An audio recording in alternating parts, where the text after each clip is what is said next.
కుస్తీ కళ్యాణి సోమవారం నుండి శనివారం వరకు సాయంత్రం 6:30 మన సంజమినిలో. జాగ్రత్త తల్లి. కూర్చో, త్వరగా కూర్చొని పూజ చేయి. ఆయన దేవుడు కాదండి, ఆయన రాక్షసుడు. ఈ పిల్ల తక్కువ ఎప్పుడు గురు జింగరోబా గారికి పూజ చేయకపోతే తనకి శిక్ష విధించాల్సింది మీరు. తనని శిక్షించకపోతే గురు జింగరోబా మీ ఊరిని నాశనం చేస్తారు. మహాప్రళయం వస్తుంది, ఈ గ్రామం సర్వనాశనం అవుతుంది.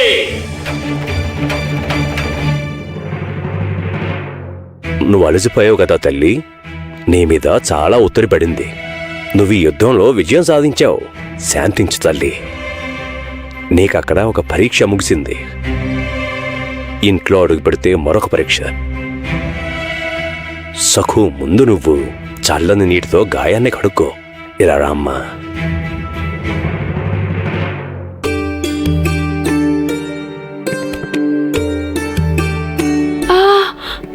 ఓర్చుకో తల్లి, ఓర్చుకో. సఖు, జాగ్రత్త తల్లి. ఇప్పుడక్కడ జరిగిందంతా నువ్వు దిగుకి చెప్పక, సరేనా? మావయ్య గారు, ఆయన నన్ను అడుగుతారు కదా, అప్పుడు నేను అబద్ధం ఎలా చెప్పగలను? అబద్ధం చెప్పకు తల్లి. నేను జింగరోబాకి పూజ చేయలేదు, ఈ మాట మాత్రం చెప్పు. చూడు, నువ్వు ఇంట్లోకి వెళ్ళగానే ఈ గాయానికి కాస్త పసుపు పెట్టు. జింగరోబాకి పూజ చేయలేదని చెప్తే చాలా? అవును తల్లి, అక్కడ జరిగింది చెప్తే మనస్తాపం కలుగుతుంది. దిగు ఆందోళన పడతాడు. అందుకే చెప్పొద్దు అని చెప్తున్నాను. దిగు ఎన్నడూ అన్యాయాన్ని సహించడు. తరువాత తీరిగ్గా చెప్దాం.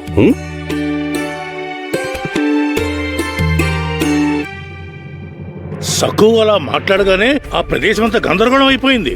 ఆ నాగోజీ బాబా గారు సక్కుని ఎన్ని మాట్లాడినారో తెలుసా? కోపంగా చింతలు తొక్కాడు. ఊరి వాళ్ళందరి ముందు సక్కుని దారుణంగా అవమానించాడు.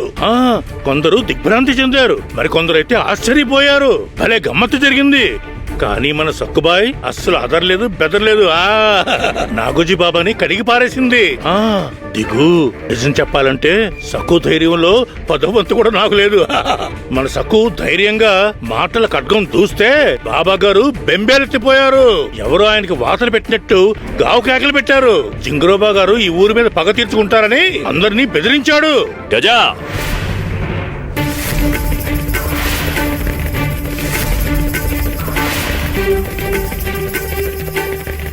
గజా, నీకు ఏళ్లు పెరిగాయి తప్ప బుద్ధి జ్ఞానం పెరగలేదు.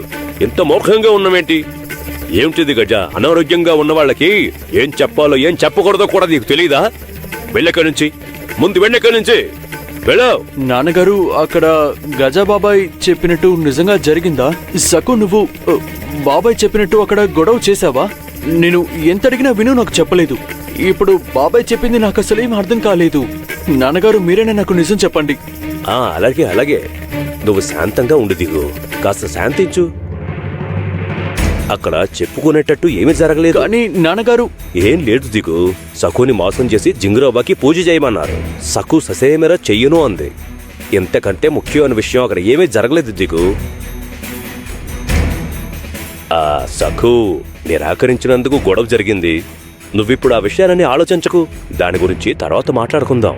గజాబాబాయ్ గురించి నీకు తెలిసిందే కదా, ఉన్నవి లేనివి కల్పించి మరీ చెప్తాడు. నువ్వదంతా మర్చిపో.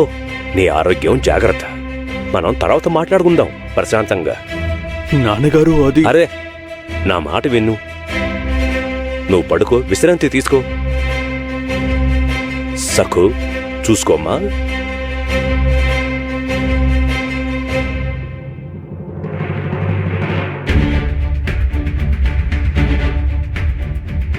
ఏవండి, చూడండి, మీకు ఎలా చోట్లు పట్టాయో. ఉండండి, మీకు మంచినీళ్ళు ఇస్తాను. ఇదిగోండి.